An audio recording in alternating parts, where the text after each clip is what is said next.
का सारथी। नमस्कार, आप देख रहे हैं देश की बात। मैं हूं आपके साथ तन्वी। रुक करते हैं खबरों का और बुलेटिन की शुरुआत करते हैं हेडलाइंस के साथ। राष्ट्रपति द्रौपदी मुर्मू का महाराष्ट्र दौरा। आज शोगांव में गजानन महाराज के दर्शन करेंगी। आयुष मंत्रालय के नेशनल हेल्थ फेयर प्रोग्राम में भी होंगी शामिल। प्रधानमंत्री नरेंद्र मोदी आज 2 दिवसीय इजरायल दौरे पर जाएंगे। पीएम इजरायल की संसद को भी करेंगे संबोधित। लोकसभा अध्यक्ष ने पार्लियामेंट्री फ्रेंडशिप ग्रुप्स बनाए। थरूर अखिलेश समेत 64 टीम लीडर्स शामिल। चार्टर्ड प्लेन ऑपरेटर्स के लिए नियम सख्त। विमान कितना पुराना, उसकी मेंटेनेंस हिस्ट्री बतानी होगी। केरल सरकार का 5 लाख लोगों को व्हाट्सएप पर चुनावी मैसेज मिला। हाईकोर्ट बोला ये निजता का गंभीर उल्लंघन। उत्तराखंड के पिथौरागढ़ में 3 दिन से बर्फबारी जारी। मध्य प्रदेश के 20 जिलों में आंधी बारिश ओले का भी अलर्ट। आप देख रहे हैं के न्यूज, खबरों का सारथी। और सीधा आपको तस्वीरें दिखाएंगे जापान की राजधानी टोक्यो से, जहां पर उत्तर प्रदेश के मुख्यमंत्री योगी आदित्यनाथ पहुंचे हुए हैं। प्रसन्नता है कि एयर कनेक्टिविटी में जितनी बड़ी सफलता उत्तर प्रदेश ने प्राप्त की है, हमने पिछले 9 वर्ष के अंदर उत्तर प्रदेश के अंदर 16 डोमेस्टिक, 4 इंटरनेशनल एयरपोर्ट संचालित किए हैं और भारत का सबसे बड़ा international airport Noida international airport बहुत शीघ्र संचालित होने वाला है।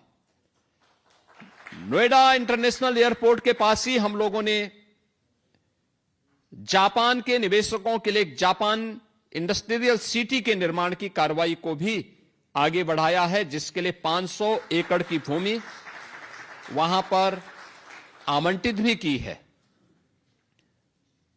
चाहे वह जेवर नोएडा इंटरनेशनल एयरपोर्ट हो या फिर अन्य महत्वपूर्ण एक्सप्रेस हाईवे के पास बनने वाले इंडस्ट्रियल क्लस्टर, इन सब में निवेश की अनंत संभावनाएं हैं और जापान से जुड़ी हुई तमाम कंपनियों ने उत्तर प्रदेश के अंदर अपना निवेश किया है। जिन्होंने भी उत्तर प्रदेश के अंदर अपना निवेश किया है, उन्हें उत्तर प्रदेश के एक सुरक्षित माहौल में अपना निवेश भी न केवल सुरक्षित महसूस हुआ है, बल्कि उज्जवल भविष्य की एक नई कामना के साथ वे अपने बिजनेस को उत्तर प्रदेश के अंदर बढ़ाने में रुचि लेते हैं और प्रदेश सरकार का एक सकारात्मक योगदान उन्हें उपलब्ध होता है।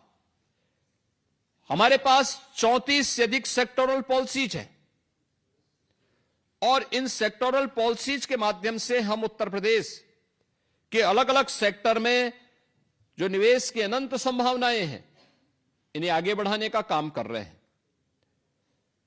उत्तर प्रदेश आज के दिन पे भारत के मोबाइल मैन्युफैक्चरिंग का 55% अकेले उत्तर प्रदेश मैन्युफैक्चर कर रहा है। इलेक्ट्रॉनिक कंपोनेंट का 60% मैन्युफैक्चरिंग उत्तर प्रदेश के अंदर होता है। स्वाभाविक रूप से इसके लिए लॉजिस्टिक एंड वेयर हाउसिंग की आवश्यकता है। इसके लिए भी हमारी डेडिकेटेड पॉलिसी उत्तर प्रदेश के अंदर वर्तमान में कार्य कर रही है। उत्तर प्रदेश के अंदर डाटा सेंटर क्लस्टर के निर्माण की कार्रवाई, कई प्रस्ताव हमारे पास डाटा सेंटर स्थापित करने के प्राप्त हुए हैं। सेमीकंडक्टर के क्षेत्र में आपने देखा होगा, अभी कुछ दिन पूर्व भारत के आदरणीय प्रधानमंत्री श्री नरेंद्र मोदी जी के द्वारा उत्तर प्रदेश में नोएडा इंटरनेशनल एयरपोर्ट के पास ही एक सेमीकंडक्टर यूनिट की आधारशिला रखी गई है। इन सभी सेक्टर्स में जो संभावनाएं उत्तर प्रदेश के अंदर हैं, उन संभावनाओं को आगे बढ़ाने के लिए और आप सब के सहयोग को प्राप्त करने के लिए आज हम सब यहां पर आपके सामने उपलब्ध हुए हैं। उत्तर प्रदेश में आपका निवेश इसलिए भी सुरक्षित है और आपके लिए भी सुखद अनुभूति का क्षण उपलब्ध कराता है क्योंकि उत्तर प्रदेश में एक सुरक्षित वातावरण है, स्केल है, तो उस स्केल को स्किल में बदलने की सामर्थ्य भी है, स्टेबिलिटी है, स्पीड है। ये सभी कुछ आपको उत्तर प्रदेश के अंदर देखने को मिलेगा। यानी पर्याप्त मात्रा में यंग वर्कफोर्स इंडस्ट्री में कार्य करने के लिए वहां पर आपको उपलब्ध हो सकता है। किसी प्रकार की कोई समस्या नहीं।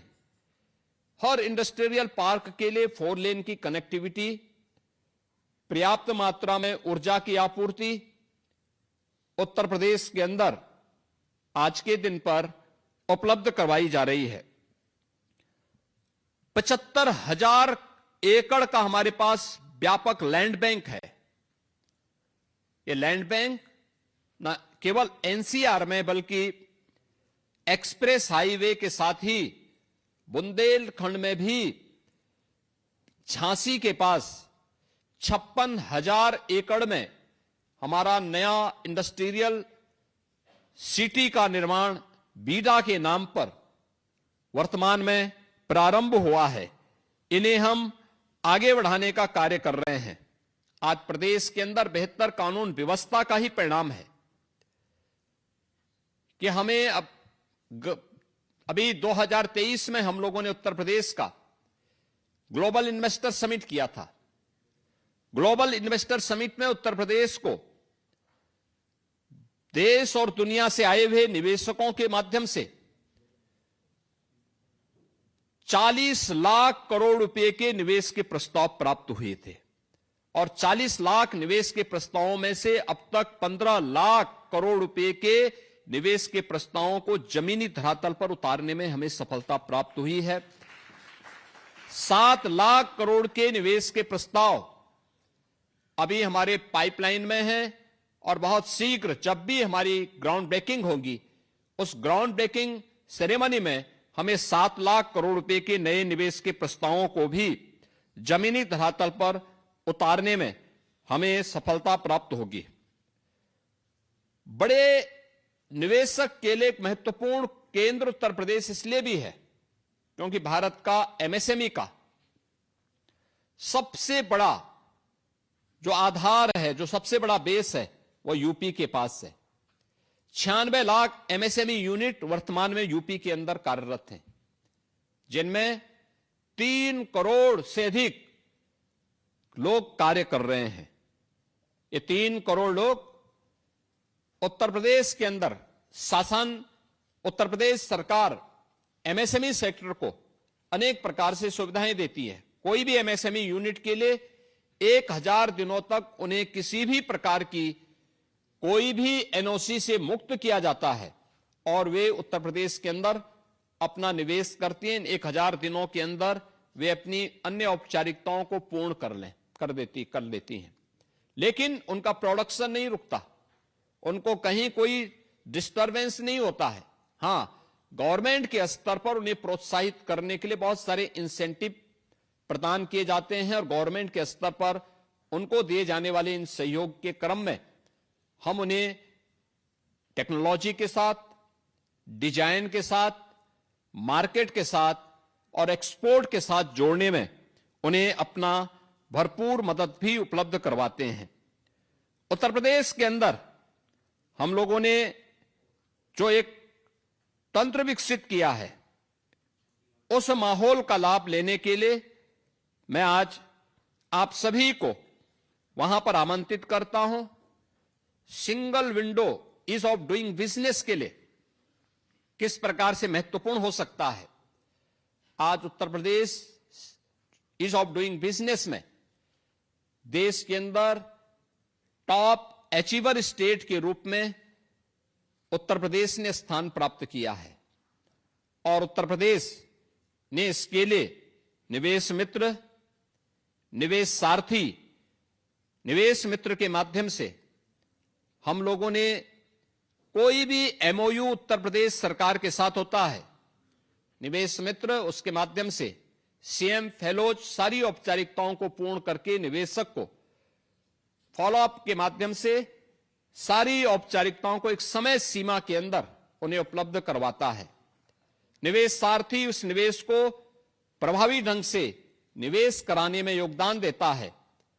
तो इसके साथ ही उत्तर प्रदेश के अंदर अन्य कार्यों को आगे बढ़ाने के लिए निवेश सफलतापूर्वक हो गया है, तो सफलतापूर्वक हुए उस निवेश को गवर्नमेंट के स्तर पर जो भी इंसेंटिव संबंधित इन्वेस्टर को उपलब्ध करवाए जाने हैं, इस समय से उपलब्ध कराने वाले अग्रणी राज्यों में उत्तर प्रदेश आज के दिन पर वहां पर जाना जा रहा है। हर एक सेक्टर में, एजुकेशन में, मेडिकल हेल्थ में, सेमीकंडक्टर क्षेत्र में, डाटा सेंटर क्लस्टर की स्थापना करने के क्षेत्र में, renewable energy and hydrogen energy के क्षेत्र में भी उत्तर प्रदेश में निवेश की अनंत संभावनाएं हैं। और इन अनंत संभावनाओं को आगे बढ़ाने के लिए उत्तर प्रदेश आज जापान के आप सभी बिजनेस लीडर के साथ यहां पर संवाद बनाने के लिए आज हमारी पूरी टीम उत्तर प्रदेश से यहां पर उपस्थित हुई है। मैं आप सभी इंडस्ट्री लीडर का आह्वान करूंगा कि भारत के सबसे अच्छे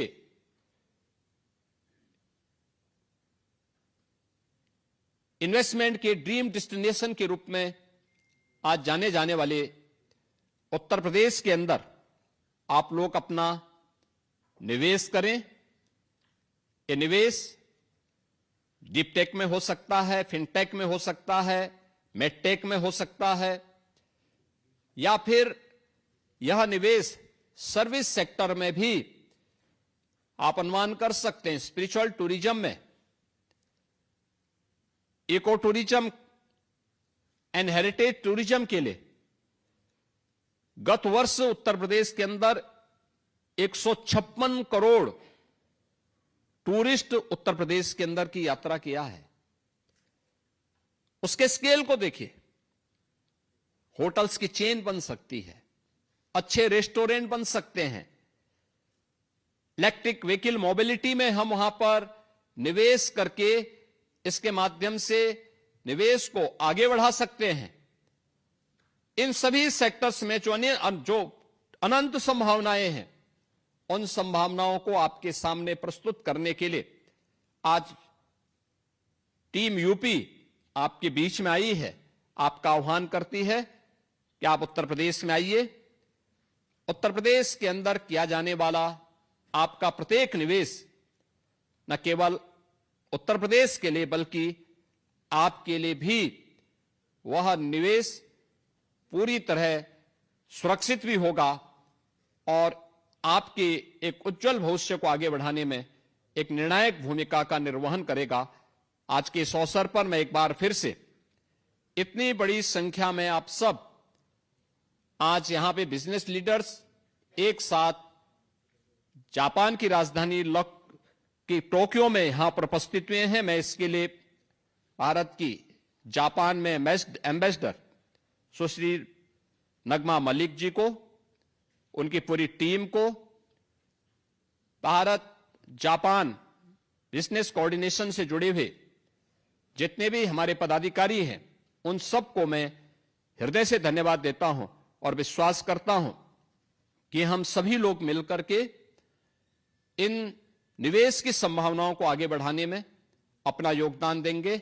मैं आप सभी को उत्तर प्रदेश की यात्रा के लिए भी आमंत्रित करता हूं कि आप उत्तर प्रदेश में आएं और बिजनेस के साथ साथ उत्तर प्रदेश की स्पिरिचुअल टूरिज्म से जुड़े हुए स्थलों को एक बार आप अवलोकन करें, उन्हें देखें और उनमें भविष्य की उन संभावनाओं को भी टटोलें जो आपके सुरक्षित निवेश के लिए एक उत्तम स्थल के रूप में आपको देखने को मिलेंगे।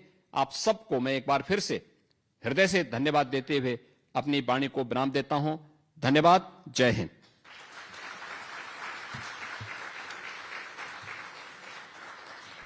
धन्यवाद योगी जी। तो टोक्यो में इन्वेस्टर्स को उत्तर प्रदेश की उपलब्धियां गिनाते हुए सीएम योगी आदित्यनाथ को आपने सुना। यहां रुकते एक छोटे से ब्रेक के लिए, फौरन होंगे हाजिर। आप देख रहे ब्रेक से वापस आ चुके हैं। रुक करते हैं खबरों का। बात कर रहे हैं दिल्ली की। राजधानी दिल्ली से खबर आपको बता रहे हैं, राष्ट्रपति द्रौपदी मुर्मू आज महाराष्ट्र के दौरे पर हैं। तो 3 दिवसीय दौरे पर रहेंगी राष्ट्रपति। बता दें कि शोगाव में गजानन महाराज के दर्शन भी करेंगी।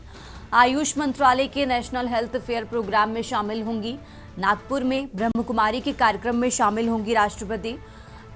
तो राष्ट्रपति के महाराष्ट्र दौरे से जुड़ी ये अहम जानकारी आपको बता रहे हैं। दिल्ली से बड़ी खबर आपको बता रहे हैं, जहां golden era of unity and trust कर रहा है इस प्रोग्राम का आयोजन, और इस प्रोग्राम में शामिल होंगी राष्ट्रपति द्रौपदी मुर्मू।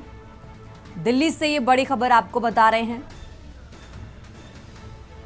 राजधानी दिल्ली से अहम जानकारी आपको बता रहे हैं, महाराष्ट्र के दौरे पर हैं राष्ट्रपति द्रौपदी मुर्मू।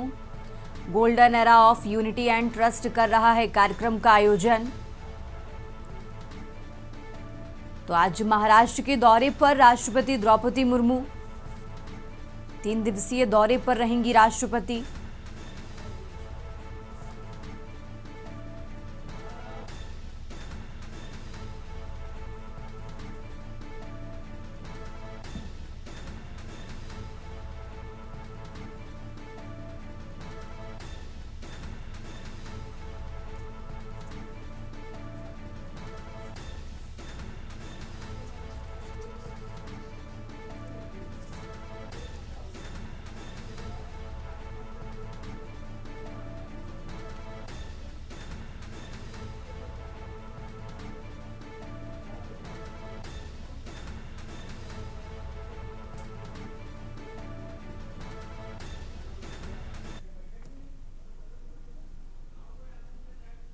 और आगे बढ़ते हैं खबरों में। खबर दिल्ली से है। प्रधानमंत्री नरेंद्र मोदी आज इजराइल के दौरे पर जाएंगे। तो 2 दिन के इजराइल के दौरे पर रहेंगे प्रधानमंत्री नरेंद्र मोदी। बता दें, आज शाम को करीब 4:15 पर तेल अवीव पहुंचेंगे। तो पीएम इजराइल की संसद को भी संबोधित करेंगे। दिल्ली से यह हम जानकारी आपको बता रहे हैं। और इस दौरान भारत इजराइल के बीच बड़ी डील होने की भी संभावना है। तो दिल्ली से ये बड़ी खबर आपको बता रहे हैं, पीएम मोदी इजराइल की संसद को भी संबोधित करेंगे। 2 दिन के इजराइल के दौरे पर रहने वाले हैं प्रधानमंत्री नरेंद्र मोदी। और इस दौरान भारत इजराइल के बीच बड़ी डील होने की संभावना है। बता दें कि आज शाम को करीब 4:15 पर तेल अवीव पहुंचेंगे। और इसी के साथ इजराइल की संसद को भी संबोधित करेंगे प्रधानमंत्री नरेंद्र मोदी। तो भारत इजराइल के बीच बड़ी डील होने की संभावना है। दिल्ली से ये बड़ी खबर आपको बता रहे हैं, प्रधानमंत्री नरेंद्र मोदी आज इजराइल के दौरे पर जाएंगे। 2 दिन के इजराइल दौरे पर रहने वाले हैं प्रधानमंत्री।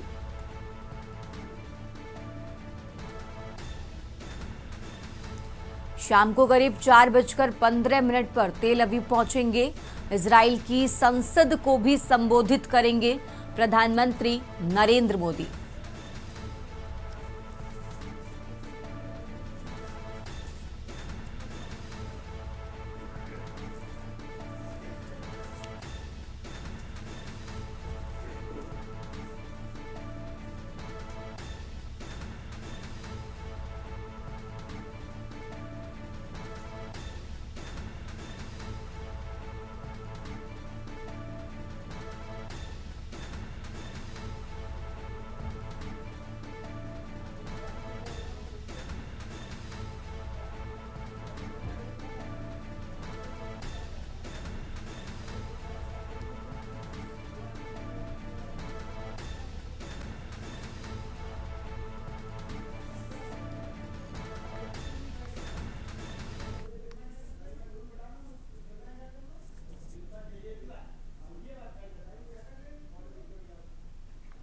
और आगे बढ़ते खबरों में अब खबर कबीरधाम से है, जहां पुलिस ने नशे के खिलाफ बड़ी कार्रवाई करते हुए करीब 5 करोड़ रुपए कीमत का गांजा जब्त किया है। ये कार्रवाई चिल्फी थाना क्षेत्र में की गई है, जहां पुलिस ने गुप्त सूचना के आधार पर एक कंटेनर को पकड़कर उसमें छिपाकर रखे करीब 9 कुंटल से ज्यादा मादक पदार्थ बरामद किए गए हैं।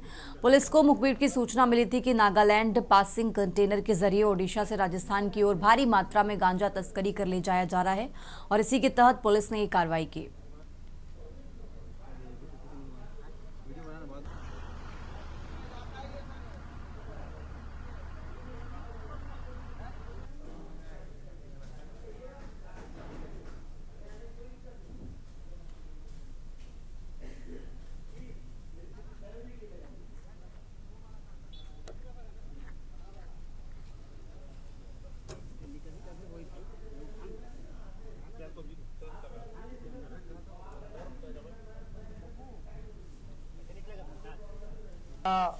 सुबह सुबह चेकिंग के दौरान एक नागालैंड पासिंग गाड़ी है जिसमें एक गुप्त चेम्बर बनाया गया था। इस चेम्बर में लगभग 9 कुंटल के करीब गांजा है और जिसे हमारी पुलिस के द्वारा चेम्बर तोड़ के निकाला गया है। इसका जो गाड़ी का ड्राइवर है अयाज खान नाम का व्यक्ति है, जो नवापाड़ा उड़ीसा से लेके आ रहा था और भरतपुर राजस्थान लेके जा रहा था। अभी हम इनके सारे तथ्यों का पता लगा रहे हैं और ये भी पता लगाएंगे कि कहाँ से गांजा चला था, किस व्यक्ति ने दिया था और किस व्यक्ति के पास जा रहा था। शीघ्र ही इसमें और भी कार्रवाई हो। और आगे बढ़ते हैं खबरों में, खबर बेमितार से है, जहां जिले में देवकर पुलिस ने एक फर्जी आईएएस अधिकारी को गिरफ्तार किया है, जो पिछले 1 साल से स्थानीय लोगों को ठगी के जाल में फंसाने का काम कर रहा था। आरोपी रोहित कुमार सिंह मूल निवासी उत्तर प्रदेश केवल 10वीं पास है और उसने खुद को बेमितरा का कलेक्टर बताकर लोगों को नौकरी दिलाने के नाम पर ठगी की। पुलिस के अनुसार सिंघनीपुर निवासी जयपाल राजपूत और अन्य लोगों से नौकरी लगवाने के नाम पर करीब 2,62,500 रुपए की ठगी की गई। आरोपी ने छत्तीसगढ़ शासन का लिखा हुआ पत्र भी जारी किया, जिससे वो अपनी धोखाधड़ी को वैध दिखा सके।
मामला ऐसा है, कल दिनांक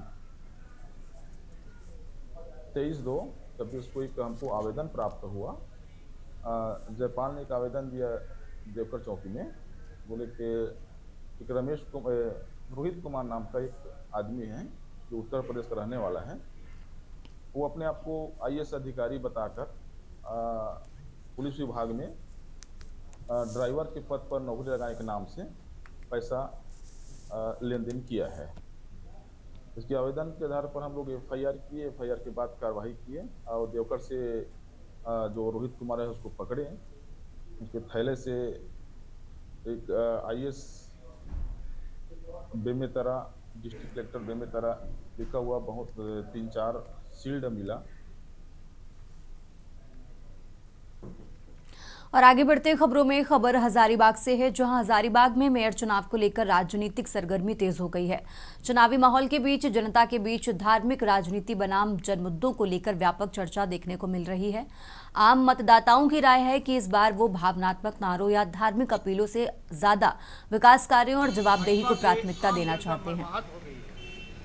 इसका परिणाम नगर निगम चुनाव में देखने को मिला है, क्योंकि भाजपा श्री राम की नैया को नैया को लेकर के पार होना चाहता है, सोचता है कि श्री राम को नाम लेकर के हम चुनाव जीत जाएंगे। पर मुझे उन भाजपाइयों से कहना है कि एक समय था कि जब चंबल के डाकू लोगों को लूटते थे तो जय भवानी बोलते थे। अब आज के समय में भारतीय जनता पार्टी जब जनता को ठग। और अब खबर हजारीबाग से है, जहां नागरिक उड्डयन महानिदेशालय की 7 सदस्यीय स्पेशल टेक्निकल टीम हजारीबाग से करीब 50 किलोमीटर दूर सिमरिया थाना क्षेत्र के करमटांड गांव जंगल पहुंची, जहां हाल ही में एयर एम्बुलेंस विमान दुर्घटनाग्रस्त हुआ था। टीम ने घटनास्थल का गहन निरीक्षण कर क्रैश प्लेन का ब्लैक बॉक्स जब्त किया। अधिकारियों के अनुसार ब्लैक बॉक्स सुरक्षित मिला है और इसकी जांच के बाद ही हादसे के वास्तविक कारण, खराब मौसम या किसी साजिश का पर्दाफाश हो सकेगा।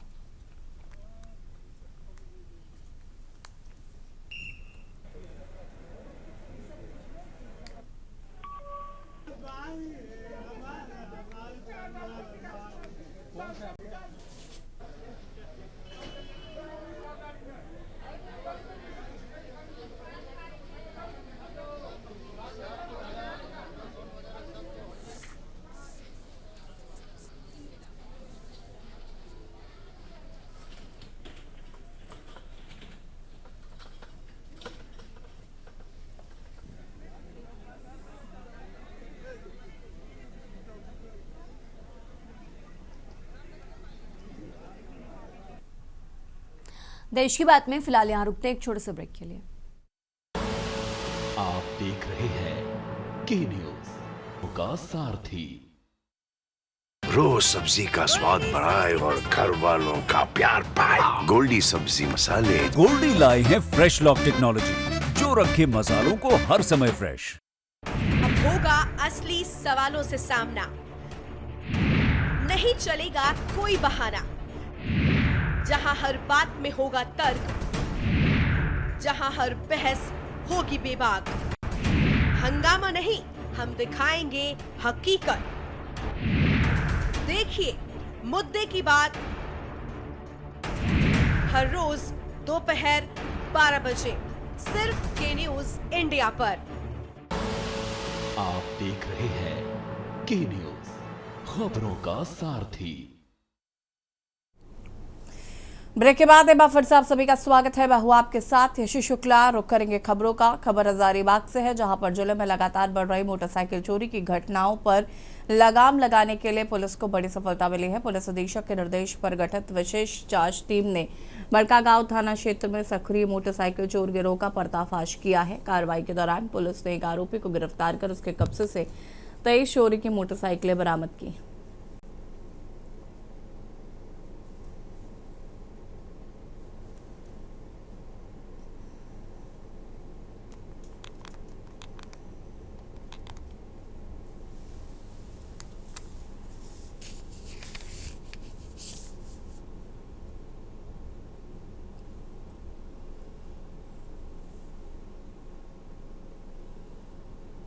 विगत कई महीनों से कहें तो हजारीबाग ज़िले में बाइक चोरी की घटनाएं घट रही थी, तो इसके उद्भेदन और बरामदगी के लिए हजारीबाग पुलिस के द्वारा एक SIT का गठन किया गया था।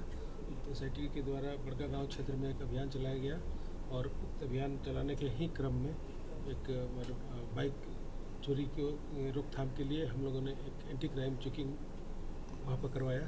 और इसी दरमियान एक सूचना प्राप्त हुई कि एक व्यक्ति जो काफ़ी संख्या में मोटरसाइकिल खरीद बिक्री करता है, इसी क्रम में उसको रोककर संदेह के आधार पर उसको रोक के उसकी पूछताछ की गई।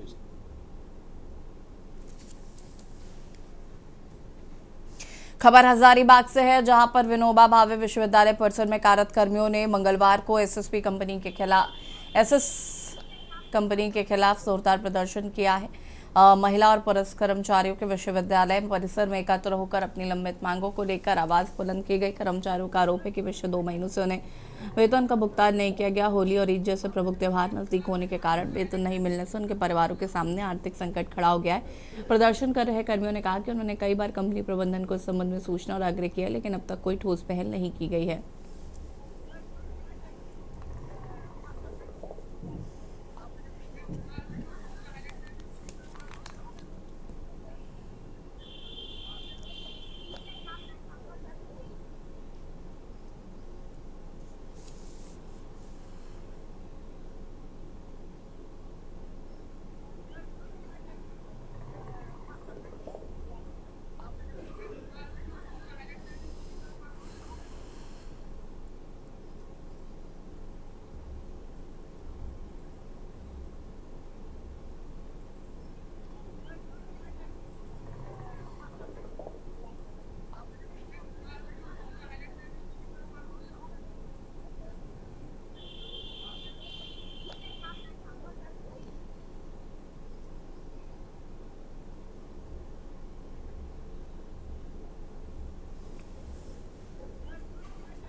खबर पंजाब से है, जहां पर मुख्यमंत्री भगवंत सिंह मान ने कहा कि शार्दुलगढ़ के लिए एक बड़ा दिन है क्योंकि लोगों की महत्वपूर्ण समस्याओं का समाधान हो गया है। उन्होंने स्पष्ट किया कि पंजाब के एक भी पैसे को किसी गलत तरीके से खर्च नहीं होने दिया जाएगा। उन्होंने ये भी कहा कि पहले जिन लोगों ने राज्य के पैसे का दुरुपयोग किया है उन्हें जेल भेजा जा चुका है और अगर कोई ऐसा करता है तो उससे भी कड़ी सजा दी जाएगी।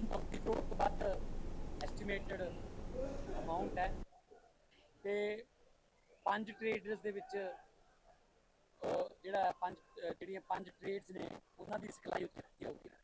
240 ਬੱਚਿਆਂ ਦੀ ਸਮਰੱਥਾ ਹੈ ਤੇ ਉਸ ਤੋਂ ਇਲਾਵਾ ਆਲੇ ਦੁਆਲੇ ਦੇ ਪਿੰਡਾਂ ਦੇ ਬਹੁਤ ਸਾਰੇ ਕੰਮ, ਸੜਕਾਂ ਦੇ, ਸੀਵਰੇਜ ਦੇ, ਸਕੂਲਾਂ ਦੇ, ਆਮ ਆਦਮੀ ਕਲੀਨਿਕ, ਗ੍ਰਿਡ, ਬਿਜਲੀ ਦੇ ਪੁਲ ਜਿਹੜੇ ਕਾਫੀ ਸਮੇਂ ਤੋਂ ਮਤਲਬ ਆਜ਼ਾਦੀ ਤੋਂ ਪਹਿਲਾਂ ਦੇ ਵੀ ਸ਼ਾਇਦ ਪਏ ਹੋਣਗੇ, ਉਹਨਾਂ ਲਈ ਕਰੋੜਾਂ ਰੁਪਈਆਂ ਦੀ ਜਿਹੜੀ ਗ੍ਰਾਂਟ ਹੈ ਉਹ ਜਾਰੀ ਕੀਤੀ ਗਈ ਹੈ। ਹਲਕਾ ਸਰਦੂਲਗੜ੍ਹ ਦੇ ਪਿੰਡਾਂ ਦੇ ਵਿੱਚ ਆਏ ਹਾਂ ਜਿੱਥੇ ਸਾਹਨੇਵਾਲੀ ਵਿਖੇ ਇੱਕ ਮਾਡਰਨ ITI ਜਿਹੜੀ ਹੈ ਉਹਦਾ 34 ਕਰੋੜ ਤੋਂ ਵੱਧ ਐਸਟੀਮੇਟਡ ਅਮਾਊਂਟ ਹੈ ਤੇ ਪੰਜ ਟ੍ਰੇਡਰਸ ਦੇ ਵਿੱਚ ਜਿਹੜੀਆਂ ਪੰਜ ਟ੍ਰੇਡਸ ਨੇ ਉਹਨਾਂ ਦੀ ਸਿਖਲਾਈ ਉੱਥੇ ਕੀਤੀ ਜਾਊਗੀ।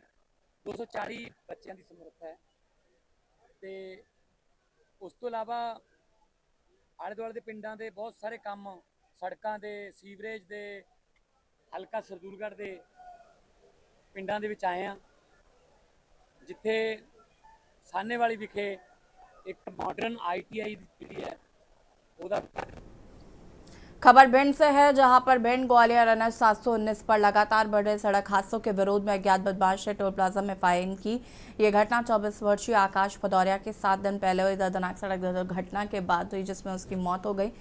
बदमाश ने हेलमेट पहनकर बाइक से टोल प्लाजा पहुंचकर पिस्टल से फायरिंग की और कर्मचारियों व राहगीरों में अफरा तफरी मच गई। घटना के बाद आरोपी ने भूत के पास एक धमकी भरी चिट्ठी फेंकी जिसमें लिखा था, हाईवे बनाओ या टोल हटाओ, आकाश ऐसा कोई नहीं मरेगा। चिट्ठी में सरकार और नेताओं पर गंभीर आरोप लगाए गए हैं और चेतावनी दी गई है कि अगर निर्माण कार्य शुरू नहीं हुआ तो और बड़ा कदम उठाया जाएगा।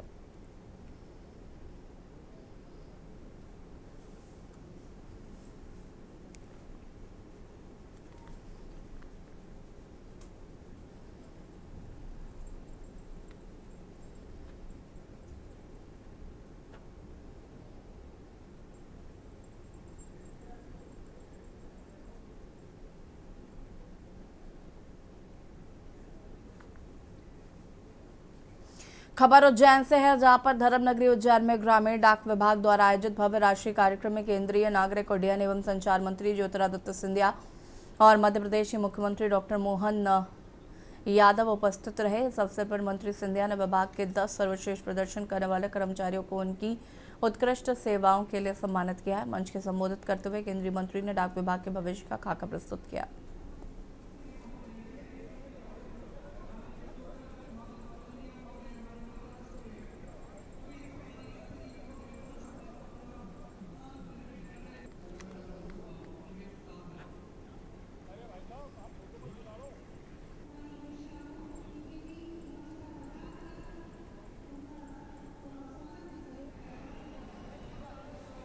हमारे देश के लिए संकल्पित जनसेवकों के साथ मुझे एक समय बिताने का मौका मिला।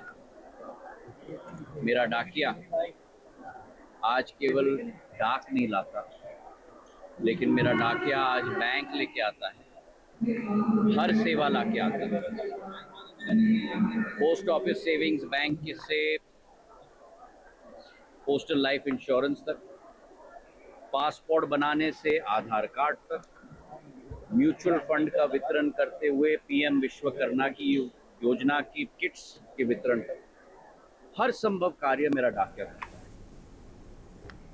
खबर शेरघाटी से, जहां पर राष्ट्रीय राजमार्ग 2 पर मंगलवार को एक भीषण सड़क हादसा हुआ जब तेज रफ्तार टेलर ने सड़क किनारे खड़े ट्रक को जोरदार टक्कर मार दी। टक्कर इतनी प्रबल थी कि टेलर का अगला हिस्सा पूरी तरह से क्षतिग्रस्त हो गया।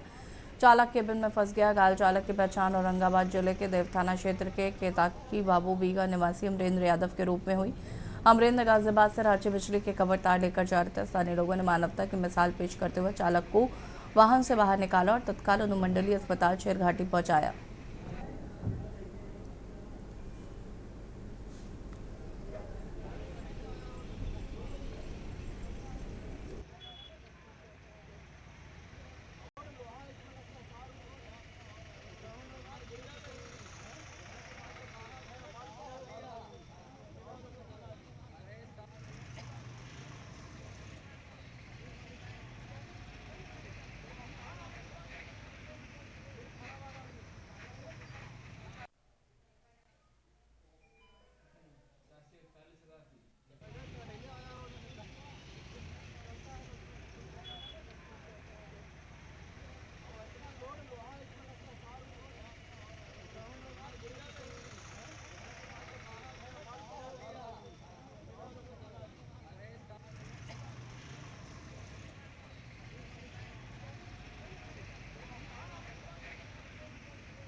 खबर अंबाला से है, जहां पर अंबाला कैंट में कल पैलेस की पार्किंग में हुई हत्या के मामले में पुलिस ने 3 आरोपियों को गिरफ्तार किया। गिरफ्तार आरोपियों में साहिल, शिवम और सागर शामिल हैं।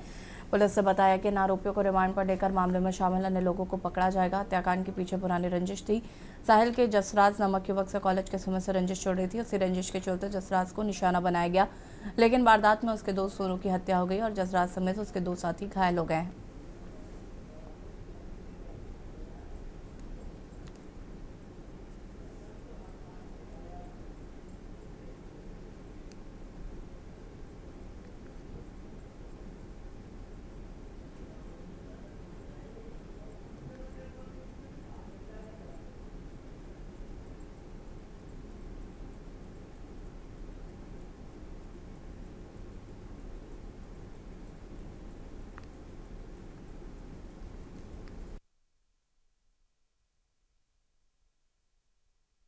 आजो 2 मिनट जितनी जल्दी लाओ नाल में ना झूठी पहले वाली 5 लाख की मैंने पकड़ी थी और या जो चंद इकट्ठी हुई है या भी मेरे क्लाइंट थे मैं पहले।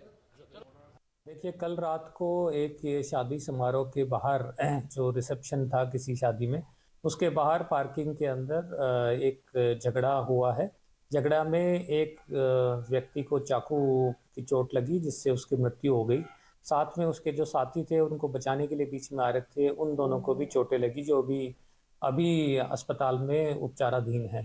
इस मामले पे तुरंत कार्रवाई करते हुए अंबाला कैंट पुलिस ने 3 जो मुख्य आरोपी हैं उनकी पहचान सीसीटीवी से सुनिश्चित की। साथ में इनको कल ही 24 घंटे के अंदर अंदर उन तीनों आरोपियों को गिरफ्तार किया गया। खबर रोहतक से है, जहां पर NH9 national highway Delhi Rohtak पर एंटी नारकोटिक सेल की टीम ने बड़ी कार्रवाई करते हुए ट्रक से छिपाकर लाई गई 2 किलो 750 ग्राम अफीम बरामद की। अफीम चित्तौड़गढ़ से ट्रक में छिपाकर लाई गई और जापला में एक निजी होटल में सप्लाई की जानी थी। एनसी टीम को गुप्त सूचना मिली, जिसके आधार पर रोहतक जिले के सांपला बाईपास पर ट्रक को रोककर तलाशी ली गई। तलाशी के दौरान अफीम बरामद हुई और ट्रक चालक मोला रामचांद निवासी चित्तौड़गढ़ को गिरफ्तार किया गया है।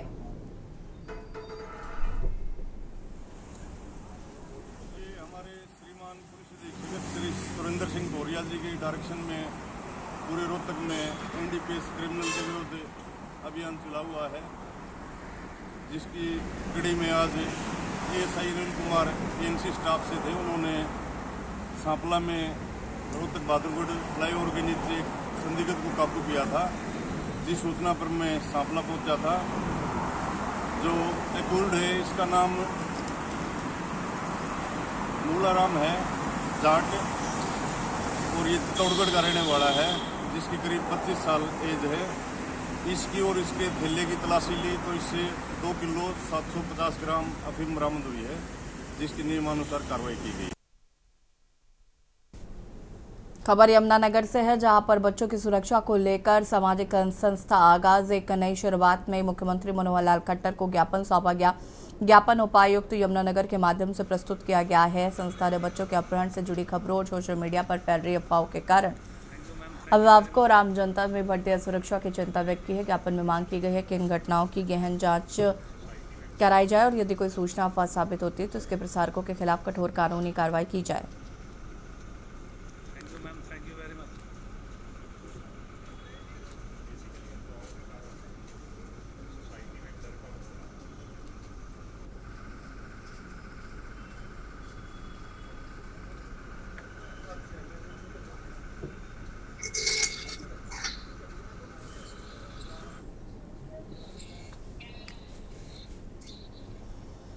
खबर फरीदाबाद से है, जहां पर डूंगरपुर गांव में किसानों ने रेन्यूवेल प्रोजेक्ट के खिलाफ जोरदार विरोध जताया। किसानों का आरोप है कि खेतों के समीप लगाए गए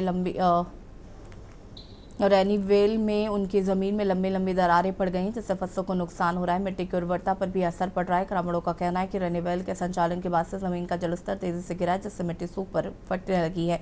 कई किसानों ने अपने खेतों में आई दरारें दिखाकर प्रशासन के खिलाफ नाराजगी व्यक्त की।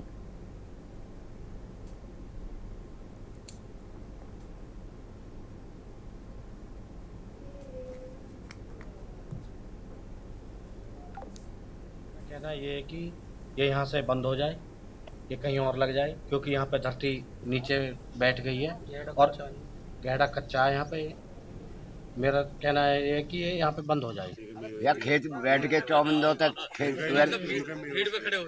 में खेत बैठते रहेंगे तो ऐसे कौन तक बात बनेगी। लिकट बाढ़ भी बंद हो जाएंगे, आदमी बैठेंगे, ट्रैक्टर मशीनरी बैठेंगी, आपको और बैठ के क्या करेंगे। भाई कहना क्या भाई, सारे खेतों में दरार आई पड़ी है इसमें, और मैं तो कह रहा हूँ ये बंद हो जाए। सारे झंझट चल रहा है जो सारा सिस्टम, पानी की कमी हो जाएगी। यहाँ समरसीवर बंद हो गए हैं, ठप हो गए हैं, और अभी तो ये चला नहीं है। जिस दिन चल जाएगा 100 फुट नीचे फिल्टर है इसमें, और ज्यादा नुकसान होगा किसानों का। 32 वॉल लगे हुए। भाई हमारी तो यही है कि ये बंद कर दिया जाए इसको। खबर यमुनानगर से है, जहां पर भारतीय जनता युवा मोर्चा ने यमुनानगर में जोरदार विरोध प्रदर्शन किया है। भारतीय जनता युवा मोर्चा जिलाध्यक्ष निश्चल चौधरी ने बताया कि दिल्ली में आयोजित इंडिया इम्पैक्ट समिट के दौरान कांग्रेस नेताओं द्वारा देश की छवि धूमिल करने का प्रयास के विरोध में ये प्रदर्शन किया गया। भारतीय जनता युवा मोर्चा कार्यकर्ताओं ने भाजपा जिला कार्यालय यमुना कमल सेक्टर 17 जगदारी के बाहर कांग्रेस राहुल गांधी का पुतला फूका है और हाथों में तख्तियां लेकर राहुल गांधी माफी मांगो, कांग्रेस पार्टी मुर्दाबाद और भारत माता की जय जैसे नारे लगाए।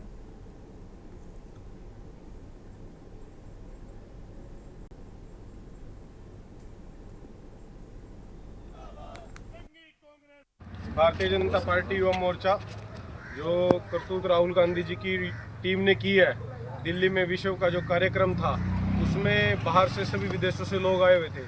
जो कांग्रेस के लोगों ने वहां कपड़े काट कर निकाल कर जो देश का नाम बदनाम किया है, इसको लेकर हम पूरी भारतीय जनता पार्टी, हमारा युवा मोर्चा, पूरी टीम आज राहुल गांधी जी का और उसकी पूरी टीम का पुतला फूकने जा रही है। जिसके आप सभी को पता ही है, देश का नाम हर जगह हर देश में खराब हुआ है, तो इस नीचता को लेकर उनका आज हम पूरे जोर शोर से पुतला फूक रहे हैं। पूरे हिंदुस्तान में ऐसी पुतला फूका जा रहा है कि इनको थोड़ी बहुत अकल आ जाए। और यहाँ रुकेंगे छोटे से ब्रेक के लिए, जल्द हाजिर होते हैं। आप देख रहे हैं ब्रेक के बाद एक बार फिर से आप सभी का स्वागत है। खबर यमुनानगर से है, जहां पर पोटली गांव में पिछले 6 महीनों से किसानों द्वारा अंडरपास निर्माण की मांग को लेकर चलाया गया धरना अब सफल हो गया है। भारतीय किसान यूनियन के बैनर तले आयोजित इस आंदोलन के बाद भारत सरकार ने किसानों की मांग स्वीकार कर ली है।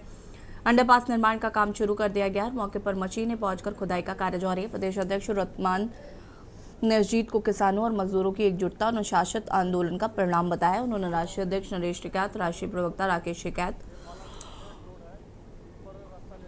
और राष्ट्रीय युद्धवीर सिंह सहित सभी पदाधिकारियों का आभार व्यक्त किया।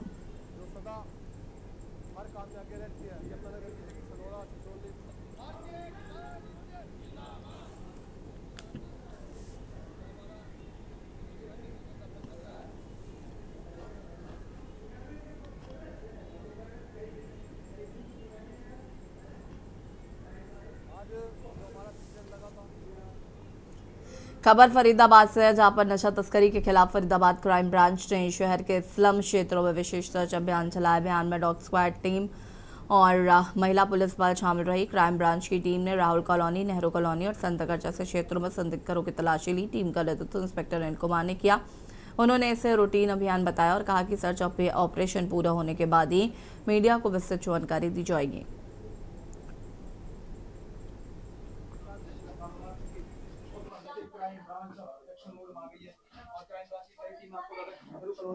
तो देखिए सारा हड़कंप मचा हुआ है, अभियान चला जा रहा। ये अब देखिए फरीदाबाद और ये देखिए मुरैना से खबर, जहां पर हाई स्कूल की परीक्षा देते समय छात्रा की तबियत बिगड़ी। टीचरों ने छात्रों को अस्पताल में भर्ती कराया है। छात्रा परीक्षा दे रही थी, इसी दौरान हुई घटना। बानमोज परीक्षा केंद्र पर परीक्षा देने पहुंचे थे भाई बहन। हाई स्कूल की परीक्षा देते समय छात्रा की बिगड़ी तबियत।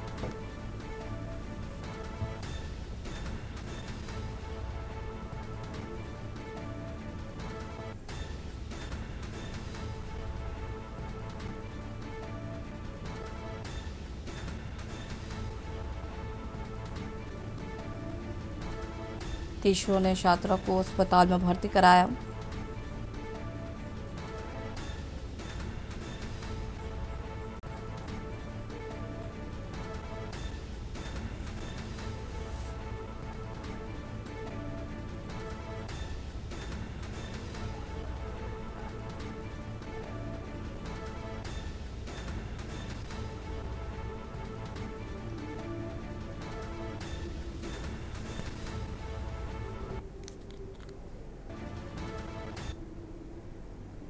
खबर फर्रुखाबाद से, जहां पर कलेक्ट्रेट सभागार में मुख्यमंत्री युवा उद्यमी विकास अभियान योजना, मुख्यमंत्री युवा स्वरोजगार योजना तथा एक जनपद एक उत्पाद वित्त पोषण योजना की प्रगति समीक्षा हेतु बैठक आयोजित की गई। योजनाओं की प्रगति अत्यंत खराब पाए जाने और बैंक शाखाओं द्वारा बड़ी संख्या में आवेदन निरस्त किए जाने पर जिलाधिकारी ने गंभीर नाराजगी जताई है। बैठक की अध्यक्षता जिलाधिकारी आशुतोष कुमार द्विवेदी ने की।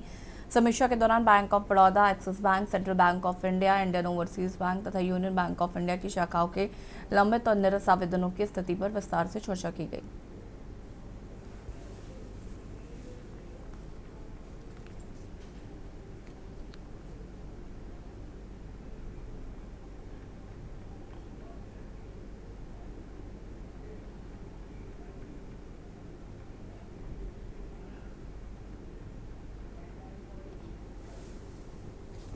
खबर कानपुर से, जहां बिल्लौर क्षेत्र में यूपी बोर्ड परीक्षा केंद्र को लेकर हंगामे का वीडियो वायरल हो गया। ककवन मार्ग पर कजरी गांव के सामने स्थित अन्नपूर्णा इंटर कॉलेज में परीक्षा देकर निकले बाहरी छात्राओं ने विद्यालय स्टाफ पर अपने ही कॉलेज की छात्राओं को नकल कराने का आरोप लगाया। छात्राओं का कहना है कि विरोध करने पर उन्हें डांटकर चुप करा दिया गया। हालांकि विद्यालय प्रशासन ने आरोपों को सिरे से खारिज किया। प्रधानाचार्य राजीव त्रिपाठी के अनुसार सभी परीक्षाएं सीसीटीवी निगरानी और कंट्रोल रूम मॉनिटरिंग में कराई गई हैं। प्रशासन ने मौके पर पहुंचकर जांच शुरू की। एसडीएम डॉक्टर संजीव कुमार दीक्षित का कहना है कि परीक्षा शांतिपूर्ण ढंग से संपन्न हुई और नकल के आरोप निराधार हैं। इसमें 18 बच्चे पेपर देने, 18 लड़कियां, 10 लड़कियां शिवाजी इंटर कॉलेज की और 8 लड़कियां हमारे विद्यालय की। लड़कियों का ये कहना है कि पहले तो उन्होंने कहा कि नहीं, क्लास में ये देख के हमको हंसते, टीचर ने उनको डांटा कि नहीं आप परीक्षा देने आती है, आप कहानी से बैठिएगा और फिर उन्हें पेपर दीजिएगा। फिर लास्ट में जब पेपर ख़त्म हुआ तो कुछ लड़कियाँ गेट पर रुक गईं और उनके गार्जियन थे, उनका ये कहना था कि जब टॉयलेट लड़कियाँ गईं तो वहाँ मैम थी, उन्होंने रास्ते में कुछ उनको बता दिया। सारी परीक्षाएँ कैमरे में जब होती हैं, थ्योरिकल पेपर और साथ का ऐसा पेपर, तो मुझे लगता है ऐसा कोई संभव चीज नहीं है कि चलते हुए बताया जा सके। और देश की बात में फिलहाल इतना ही। देखते रहिए न्यूज़ इंडिया। नमस्कार। आप देख रहे हैं